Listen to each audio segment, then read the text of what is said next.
Good morning, everyone. Good morning. Let us begin the day with charity, giving to others from what we have. If you have a little bit of money, give that. You have a good word, give that. A good thought, give that. You have no idea what a positive action, word, or thought can do. So let's begin with giving charity. Charity saves from death. Charity saves from all bad things, and it brings all good things. The Jewish people will be redeemed only through charity. Okay, now let's pray. Let's praise the creator of the universe. Hodu Hashem Kito Kilo Chazdo. Thank you, God. You are very good, and your kindness is eternal. It's the beginning of Psalm 106 and 107 and 136, right? Thank you, God, your kindness. By the way, what this means also is that God's kindness is to the world. So you don't have to pray to a person, to a spirit, or whatever it is. God himself takes care of you personally. His kindness is, and his kindness is eternal, not limited, unlimited. Okay, let's go. So last time we learned about Moses going into the tabernacle and receiving the word of God in order to get in order to give it over to the Jewish people. Charity. God did charity with Moses. He gave it to him. He gave over to him in an open way, and Moses gave it over to the Jewish people. Okay, but it wasn't such an open way because it says a little aleph. There's a little aleph, which indicates that God gave his revelation over to Moses in a, how do you say, user-friendly way. And that's what it means. It was inside of a cloud and etc. And the Rebbe explained it in great detail. And ideally, that's what we're supposed to come to, is to be a man, Adam, with a big aleph in it. It was a big aleph. Remember, we learned about that. Okay, now let's learn another thing. Lo tashbid melach. You should not lack salt. Now, again, I just want to repeat this. I know I've repeated it a lot of times, but I can't repeat it enough because it's such an amazingly important message, and it's such an amazingly, how do you say, seemingly seemingly meaningless message, and that is that God is creating us. And why do I say it's that's amazing? I mean, we're being created by God. Why is it meaningless? Because what is it? So what? What do we? So all the thieves can say, well, I'm being created to be a thief, and all the murderers can say, well, we're being created to be a murderer. God's creating us, so God agrees with me. Whatever I do, then that's okay. God is creating nature, so let's just, now I have God's support too. I can do anything I want to with God's support. He's creating me. But that's why God gave the Torah. He gave the Torah in order that we should control our nature. People don't like that. God created people in a way that they wouldn't like it. All people, Jews, non-Jews, people don't want to control their nature and redo their nature, especially for some invisible God. We can't, you say, creates us, which doesn't make any sense. So the whole thing doesn't seem to, why should I change myself for apparently no reason whatsoever? You don't see any God, you don't see it. So that's what Chassidut tries to bring to us, and that's what Moshiach is going to bring in a big way. That, like we say in this praise that we make every morning, thank you to God, ki la'olam chazdo, that your kindness is infinite, and not only is your kindness infinite, but it comes to the world, and not only is it coming to the world, but it is only for the world. It's creating the world. And all God wants is that we should just recognize this and therefore do what he says in the Torah. For the non-Jews, there's 7 Noahide commandments, 613 commandments for the Jews. So we should just sort of, how do you say, be partners with God. God is partners with us, whether we want to or not. He's creating us. So let's just be a little bit. So that's what Chassidut Chabad especially is trying to bring. And that's why Chassidut Chabad is called the Torah of the Mashiach. Because it's trying to get into our minds that God is creating us, and he's creating us for a purpose, which in a way is the most difficult thing that we could possibly do, to conquer ourselves, control ourselves. But on the other hand, it's the most meaningful. Right? It's the most meaningful. It means that every moment of your life, you're connecting with the creator of the whole entire universe. Okay, let's go. There is an interesting commandment in the sacrifices, and that commandment is that with every sacrifice there has to be salt. With every sacrifice there has to be salt. Lo tashbit melach, you should not lack salt. And it says that the salt is the covenant of God. Brit Elokecha. Salt. Okay. So you have to bring salt in every sacrifice, right? So, hine, behold, melach, salt,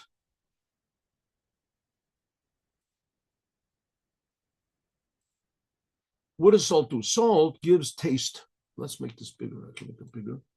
Why not make it bigger? If I can do it. Let's see, here we go. Ready? Yes. Here we go.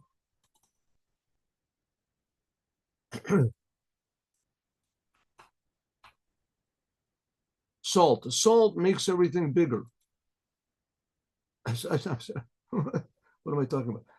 So, I'm looking over here to make things big. All right. Salt makes everything tasty. If you use properly small amounts, of course. Salt gives taste into things which are salted. For instance, meat. That's the prime example, meat. You take meat alone and you roast it, okay, you can eat it. But if you put a little bit of salt on it, it has a totally different taste to it. So salt has this quality to it. Like it says in the Gemara and the Talmud and Brachot, and other places also, and which you can see from your own self. Like it says, Yechal tafel mili melech. If you eat something which is tasteless, tafel means tasteless, without any salt. Plain means without any salt.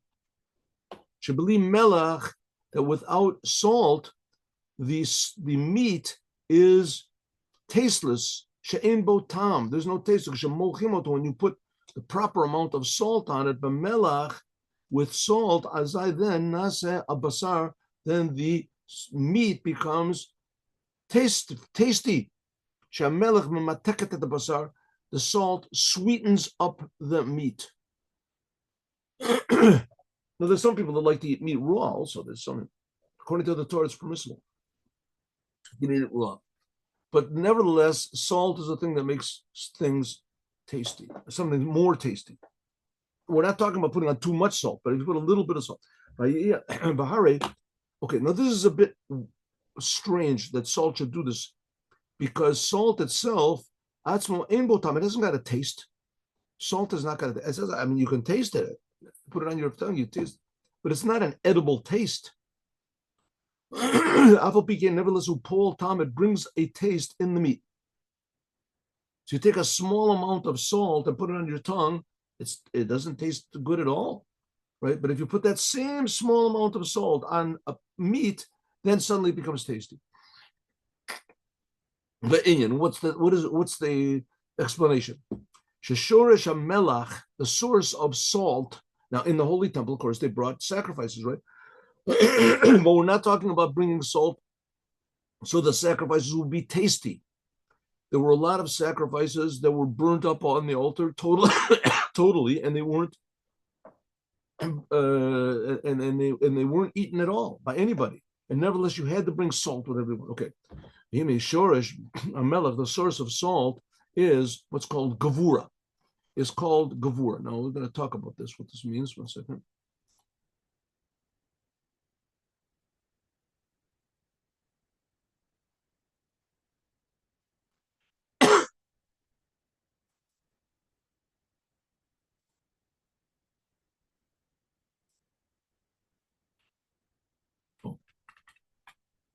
Gavura da'aba. Excuse me. Kabbalistic terms. The gavura of Abba. Okay, salt has everything in the world has a source to it. Everything there is in the world, besides the fact that it's being created by God, but it's being created by God according to a whole system that's also being created by God. And this whole system is called the 10 sfirot of God, the 10 aspects of God. This is called the 10 sfirot of God. Is called the mystery of faith. In other words, to know that God is not just somewhere up there, this sort of original prime mover force. That's true. But also, how did God create the world? How did he do it? It's so complicated? How did he do it? How did he, if God is so one and so this, how did he create the world? Not only that, according to Chassidut teachings, according to Judaism, God is creating the world all the time. He's creating the world. And the world is a pretty, how do you say, terrible place, the world. The world is, the world screams out there's no God. You get these amazingly genius philosophers and scientists and they just say there's no God. There's no such thing as God. There's some that say that there is, and some that said there aren't. There is no God. So the world is very, very, how do you say, not God-friendly, the world. So it's something like meat before you put salt on it. It's like the world is like very, very not palatable as far as using for serving the creator of the universe. In fact, the world even says there is no such thing as a creator of the universe. Just like meat will say that there's no tasty meat. You just eat meat. There's people who like to eat. And so what is it that God put us in the world, though, in order to, the Jewish people especially, put us in the world in order to fix the situation up? How can you fix it up? How can you fix it up? The world in its own seemingly has no meaning, like meat has no taste to it. How do you do this? So part of the creation, one of the 10 sfirot of God, one of these 10 aspects, in fact, the highest of them is what's called chachma. Translated into human personality, we're made in the image of God. So translated in the image, it's faith. Faith means connection to something which is not understandable, or you don't understand. You just have faith in it. Like there's faith in business, you have faith in people. In a way, that's a big driving force in man. And if man didn't have any faith, he would just stay in bed all day. He wouldn't do anything. Because just to put your feet out the bed means you have to have faith in something. There's something good is going to happen, that the world is going to be here. Who knows?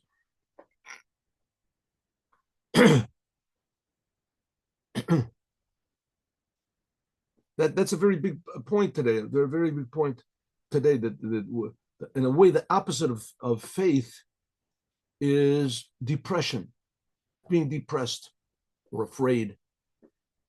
Depression, right? If you have faith, then you're going to move forward.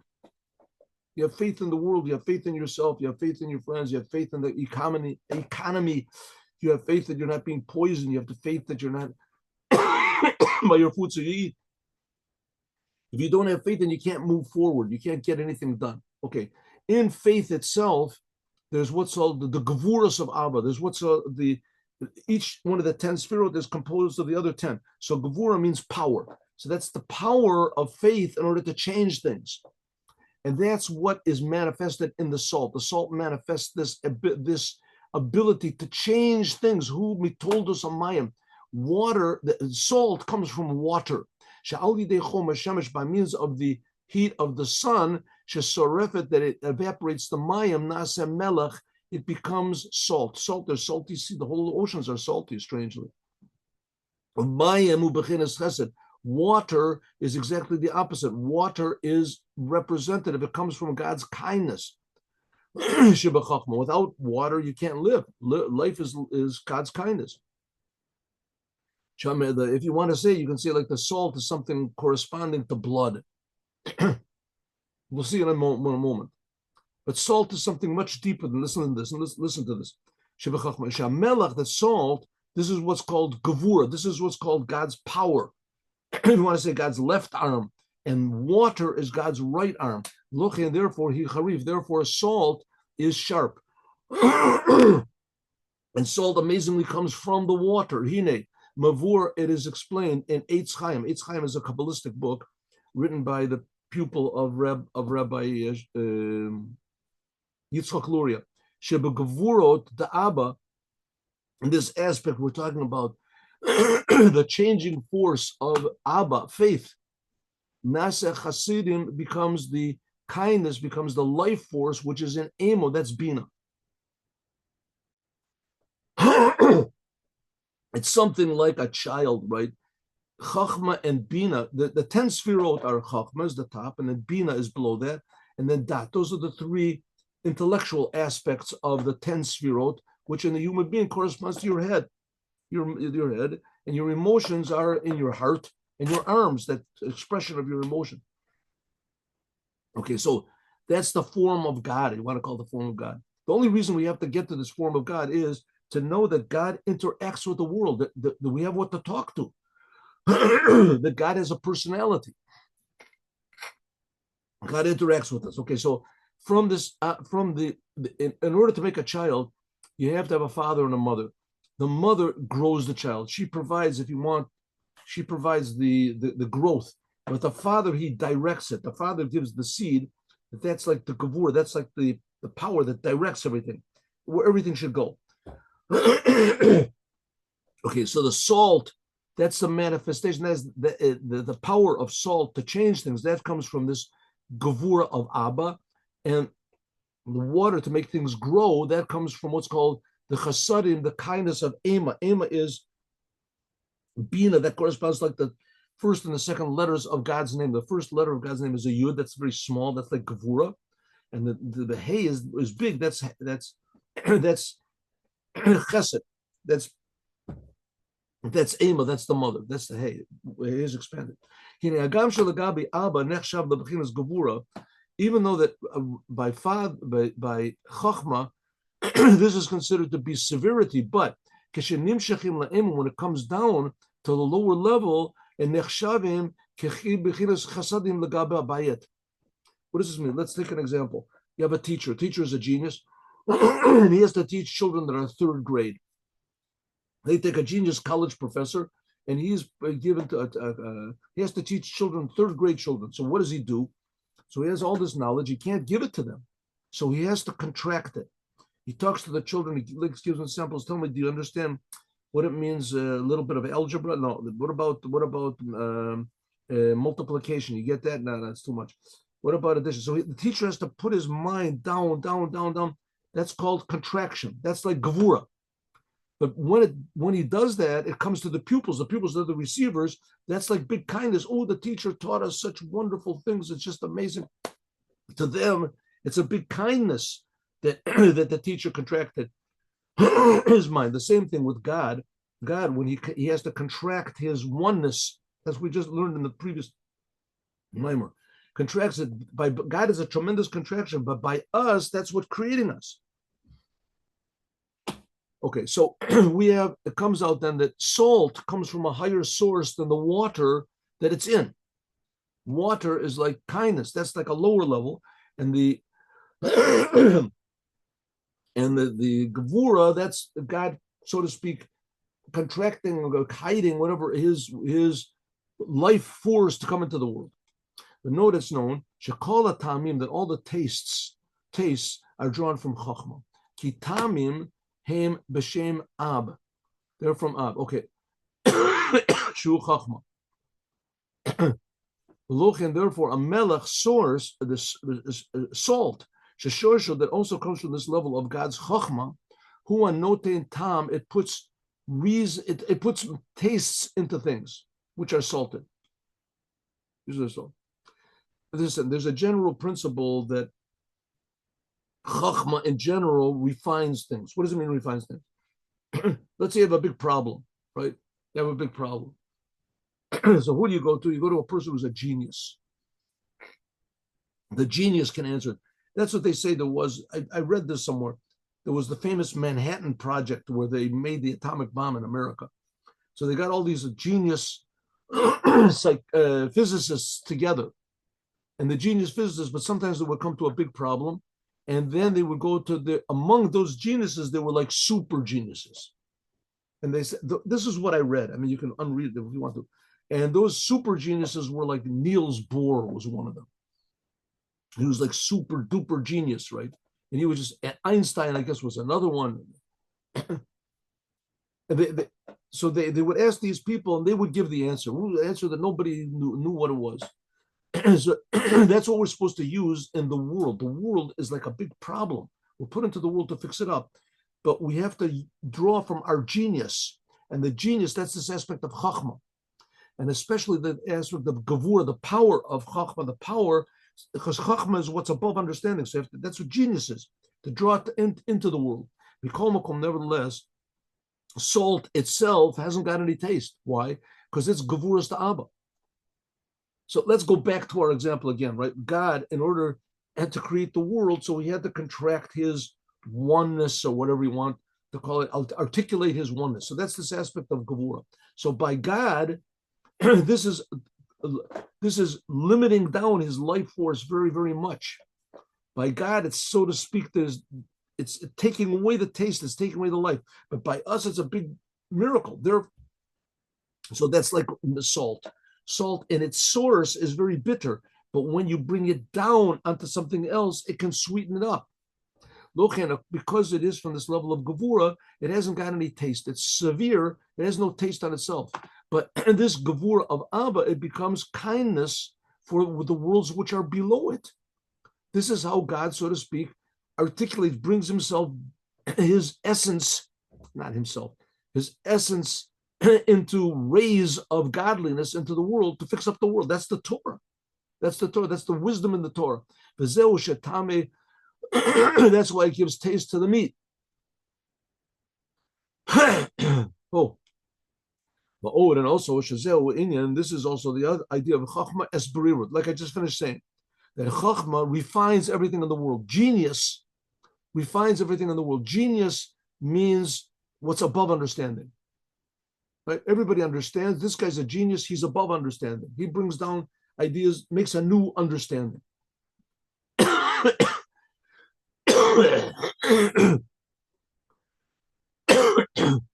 Shechachma, this aspect of God's Chachma, the highest of the 10 spherot, this is what comes down into the world, because that's why God created the world, that we should utilize this power of God to refine the world. And this, in our world, as far as, let's get personal about this. This aspect of Chachma, saying that God is above understanding. And that's the ideas which are in the Torah. They come from God, which is the creator of the universe, which no one can understand that. And God decided what is bad and good, but you can't understand why God decided this is bad and this is good.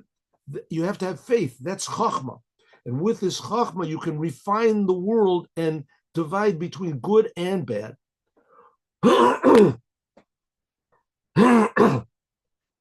Maybe I can just give you a small example. Usually, the way it works, the people, those who are the Semites in the world, those who are against the Jewish people, are usually against life.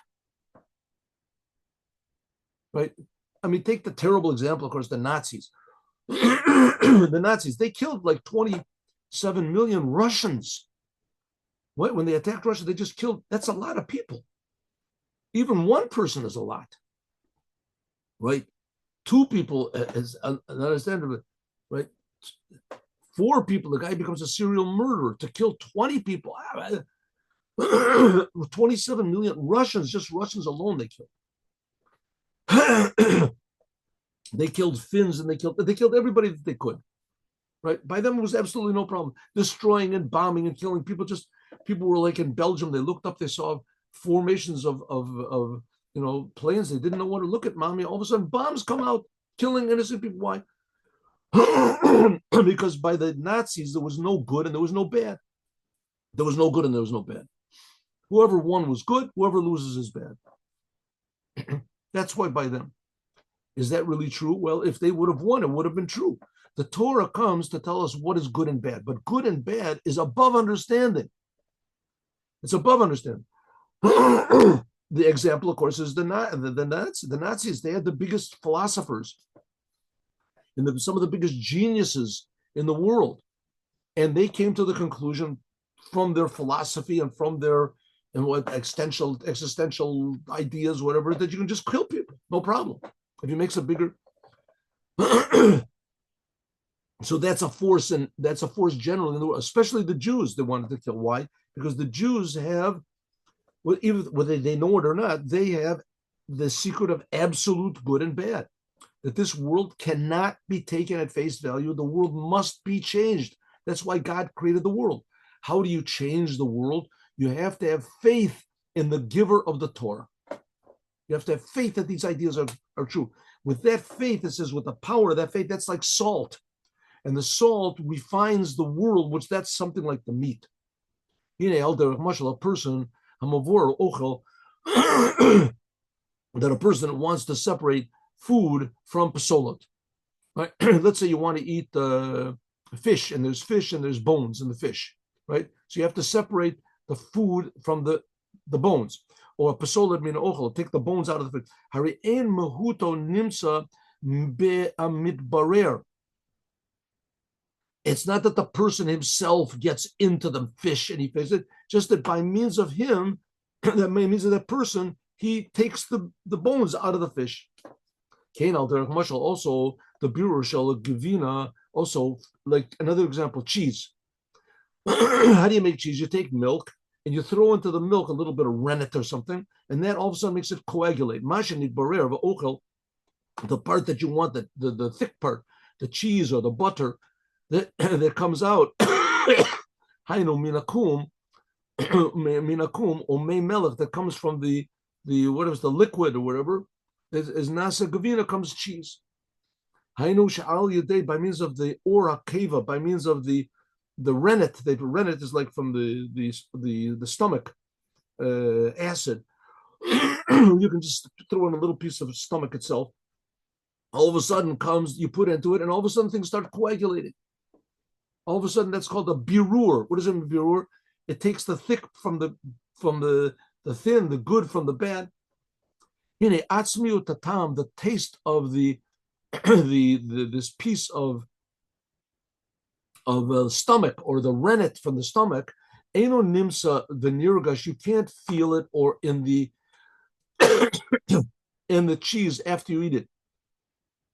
Right? How do you make cheese? Interesting. How do you make cheese? You take a little piece of a stomach of the animal, a little piece, and you can throw it in. I don't know if they do that anymore. I think they do it all synthetically. But ideally, that's how you do it. How is it permissible? That's milk and meat. It says because the meat doesn't give any taste. It's just the chemical effect of the acid in the stomach that gives an effect. But nevertheless, it brings about a birur. It brings about what's called a clarification. It takes the food from from the waste, and it becomes changed for better. So instead of milk, it becomes cheese, right? A bottle of milk costs whatever it is, $1, and a good cheese can cost, who knows, $100. Also it is, and Chachma is Berira, so it is the whole entire world. The whole entire world becomes refined from the Chachma, which is in the Torah. That's the idea of the salt. You take the good from the bad. So that's why the Jews are in the world, in order to refine and to clarify and define what is good and what's bad, and to actually separate it. Which, let's say, if you're talking about the laws of the Torah, that's not that hard. But when you're talking about yourself, the bad part of yourself is your selfishness, and the good part of yourself is your connection to the truth, to God. And to separate those two is not so easy. Not so easy. That which was good was mixed in with bad, therefore there wasn't any taste, for instance. I'm sorry, what was good, therefore it doesn't have any taste, because the salt itself is not exactly, the salt itself is not enclothing itself in the, ideally if you put salt, let's say on a steak or something, and then makes it tasty, you don't taste the salt. If you put on too much, it says it's salty, but if not, then it's tasty. By means of this chachma, the refinement of the world becomes clear. The bad goes away, and the good becomes. That's all the idea of salt. Salt, it says, it also spits out the blood from the meat. Shemavora, that takes out the bad, the blood from the food. According to Judaism, not allowed to eat blood. Because the source of the salt, it comes from gevurot the Abba, this aspect of gevurot of Abba, that Abba is above the world, that the world demands a correction, and the gevurot is the power of Abba, of God's wisdom, to yes, make this correction. Therefore, even though the salt itself hasn't got any taste, not a good taste, nevertheless, it brings about a taste in the meat. The Shorish Bechinas Melach, the source of salt, comes from this Kabbalistic level, which is called Botzina de Cardanuta. Botzina means the flame of darkness. What's the flame of darkness? Flame makes light. Darkness is the opposite of light. So this comes from what's called the flame of darkness. Comes from the essence of godliness, which decides what is right, what's wrong, what is light, what is darkness, what you should do, what you shouldn't do, what should be revealed, what shouldn't be revealed. This is called kavamida. This is called the measuring stick. So what's it mean, a measuring stick? Everything you do in life, if you do it properly, everything you do in life has to be measured and defined. For a while, they tried to make art confused with no measurement, no line, just a little dot on a page or something, just throwing paint on a page, right, a page. Who did it? If this guy did it, Mr. Groys did it. Oh, Mr. Groys, he's the greatest. That picture is worth $5 million, right? Mr. Groys didn't do it. I'm sorry, I got it mixed up. It's my son did it. He got his hands in a bunch of it. I'm sorry, it's thrown in the garbage, right? They tried to make things which were no order to them, which maybe people in art can appreciate this, but except for that,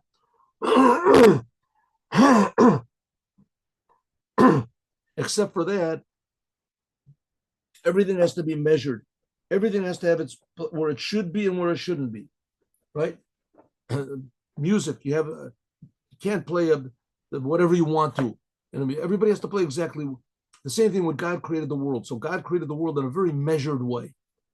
And also the value system of the world, it's also very, very measured.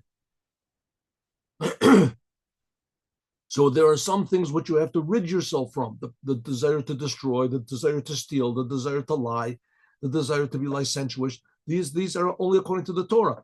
The power to change yourself, to soften yourself up, to take out the blood, to make yourself palatable to the creator of the universe, that comes from what's called salt, which translated into Kabbalistic or human terms means the power behind faith. I have faith in God, and because of that, I will do what he wants and I will refrain from what he forbids. That's salt. Salt comes from a very high source. The salt, its numerical value is the same as mazal. Mazal, it says, is the where godliness drips into the world. The shorish mazla comes from what's called mochin stimoin. These are all Kabbalistic terms. The concealed wisdom of God, that in it is what's called the gevura of atik yomim, of what's called, that's the botzina, the kardanusa, that's what's called from God's essential power of limitation, changing things. Things are not supposed to be the way they are. Really, how are they supposed to be? God says, I'll show you, and you have to work on it. That ability to change things from how they are, and not take the world at face value, and to change yourself totally, that comes from what's called the power of faith. Gevura, which is in Chachma. And that's the power of godliness, which measured everything in the world, what is good, what's bad, what's right, what's wrong. That's what's called the kavamida. That's what's called God's measuring stick. Shehu moded, it measures how much godliness should be brought into the world, etc. How it should be brought. Then when you okay, good. And therefore you have to put salt on the table every time you eat bread. Why? Because the salt protects from bad things. We said salt sweetens things up because the salt itself is the source, comes from the source of all bad things, and things can only be sweetened at their source. Therefore, he can sweeten up the bad things in the world.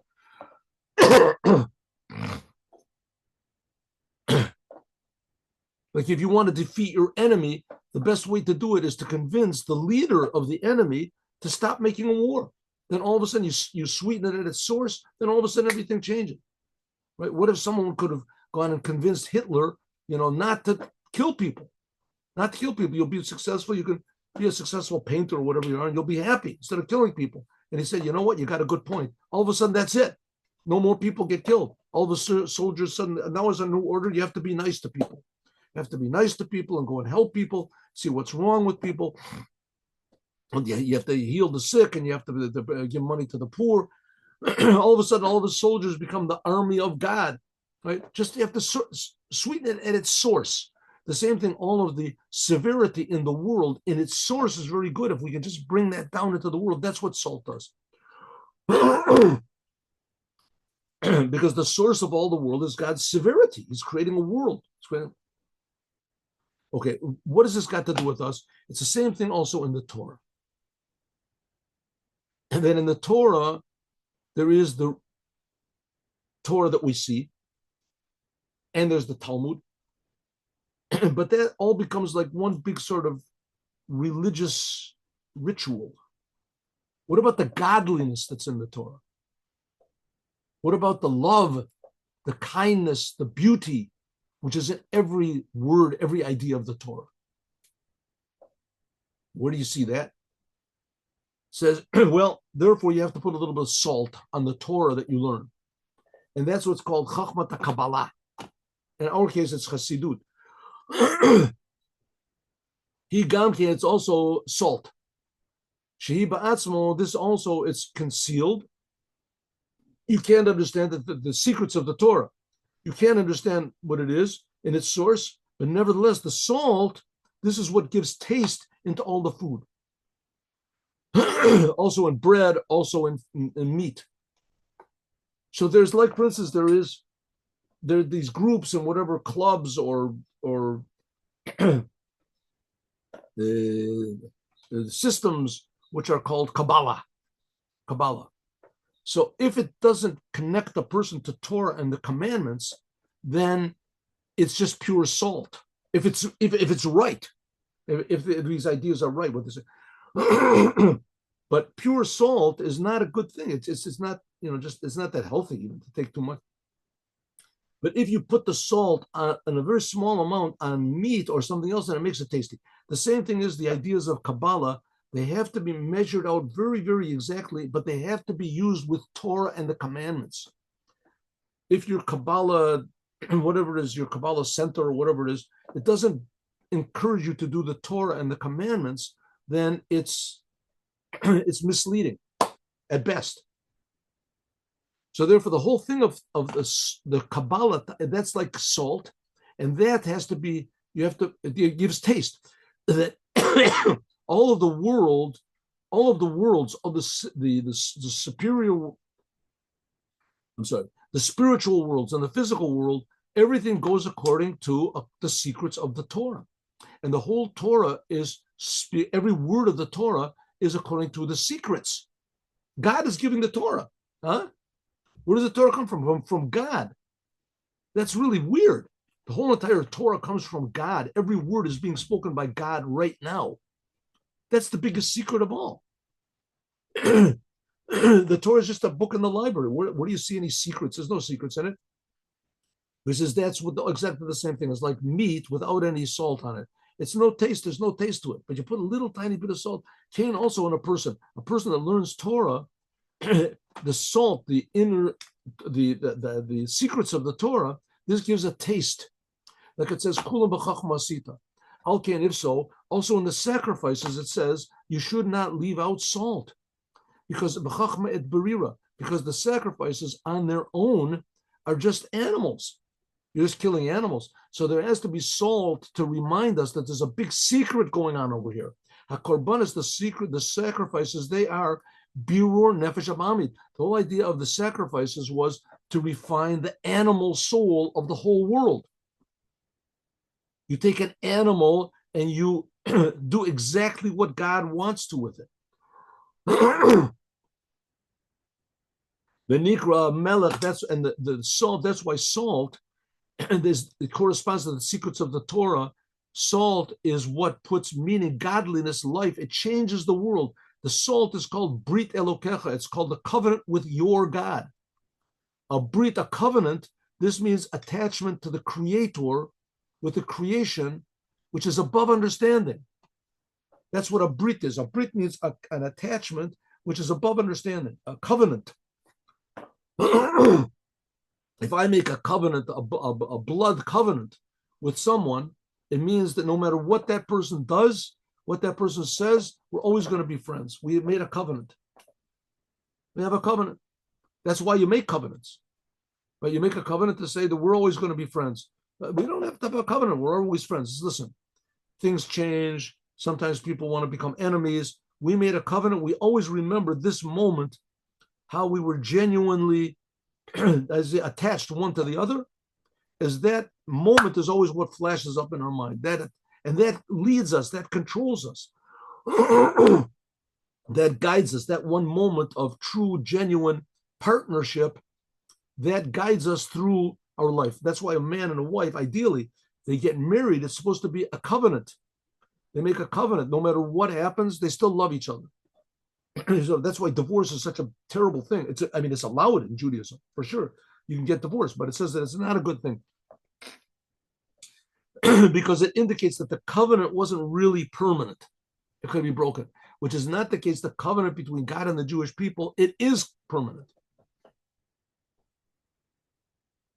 Even though God wanted a lot of times to wipe out the Jewish people, but there was always Moses that came along and convinced them not to do it. So to speak, reminded God. And that's this covenant, this Brit, that's the salt. What is the covenant with the Jewish people? The covenant with the Jewish people is that we are here to change the world. That's the covenant. And God said, I'm never going to take anybody else. The only ones who know how to do it are the Jews. Even if the Jews themselves have to be fixed up, that we have a covenant. It's the covenant of salt. And this covenant is Genduza La'ati Lavo. It's hidden for the future. It's hidden for and eating it, and the meal is going to be Hasaga Sheisego. That says there's going to be a big meal in the future with the tzaddikim. There's going to be this big fish, Leviathan, and there's going to be a big ox. That's going to be a meal for the tzaddikim, which is all the Jewish people. And there's going to be salt in the meal. Right? And this means that we'll understand these deep inner connections between us and God. And if you look at the world, what's going on now, it's pretty obvious. I mean, all these people are coming on and they're saying they hate the Jews. And the Jews, they're the problem of everything. The Jews are making all the problems. And if there's climate change, it's because of the Jews. If there's corona, it's because of the Jews. If there's a war, because of the Jews. The Iranians are good people. The Germans, the Nazis for sure were good people. Right? That everybody that hates the Jews are good people. The Jews themselves are bad people. Even the Jews that hate the Jews, they're also bad people, because you're a Jew, you hate everybody. You got to watch out for him. There's a Jew. Oh, a Jew is in the corner. You better watch out. Who knows what he's going to do? What about all the terrorists? Whatever that's no problem. Those people are just fighting the Jews. Don't you realize what's good? You open your eyes. You see that they took down the Twin Towers because everything the Jews did. But now what's going on is suddenly a lot of Jews are saying, one second, I don't understand. I mean, I made the Iraq war. I had nothing to do with it. I brought down the Twin Towers. What are you talking? Who are you blaming? All the Jews. All the Jews. All of them. They're all, insidious. There's all of a sudden a lot of Jews are starting to think, what is really going on here? I mean, and the hatred is genuine. The hatred is a genuine hatred. If you bring proofs that there's all the things that they say about the Jews are not so, they'll say your truths are lies, because the reasons for the hatred are false, but the hatred is true. It's genuine, 100% hatred. And people can't figure out why. What's wrong with I don't understand. Like Hitler used to go and chase after like old people hiding in the forests, right? Old people take out old ladies, little children, just kill them. You're a Jew, that's it. They discover you're a Jew. And people are starting to think, what is this Jew thing? What is it that I'm a Jew? The Zionists thought that we'll stop being Jews. We'll be a nation like every other nation. And of course, we see that it didn't work. Right now, they have two reasons to hate them. I'm an Israeli. I'm not a Jew. So all of a sudden, people are starting to think, what is this Jew thing? And that's what it is. It's this covenant between God. It's the salt. God put the Jews in the world to change the world. It's a covenant with God. God wants the world to be changed. And he wants the world to be changed according to the Torah by the Jews. And he made an eternal covenant and gave them the power to do it. That's the salt. To make the world a good world where there won't be any more murder and there won't be any more lies. There won't be any more licentiousness. There won't be any more depression and aggression and addictions. There won't be any more of these things, right? And people don't like that. Now we have in America, there's the thing, big pharma, right? So they reveal that all these drugs are bad. So they fight against it. It's not so when they have the legislators and they bribe people and they kill people and this and that. All they're trying to do is to make, you stop cheating everybody. No, you're not going to change me. I'm not going to. Right. And you see that they're doing bad, but they're fighting against it, right? It's really people who do bad love it. They love it and they don't want anybody to mess with them. And the Jewish people are here in the world to mess with them. The Jewish people are here to change the world so there won't be any more bad. And people love bad. They love to do bad. And that's the idea of the salt. It takes out the blood. It sweetens up the meat. It makes it good. And here we're talking about the salt is the secrets of Kabbalah. Chassidut. The teachings of Chassidut are here in order to sweeten up the world. That's why Moshiach will come only when everyone knows the secrets of Chassidut. That's what Moshiach said to the Baal Shem Tov. Because the teachings of Chassidut will sweeten up the world and make the world a good, healthy, happy, meaningful, holy place.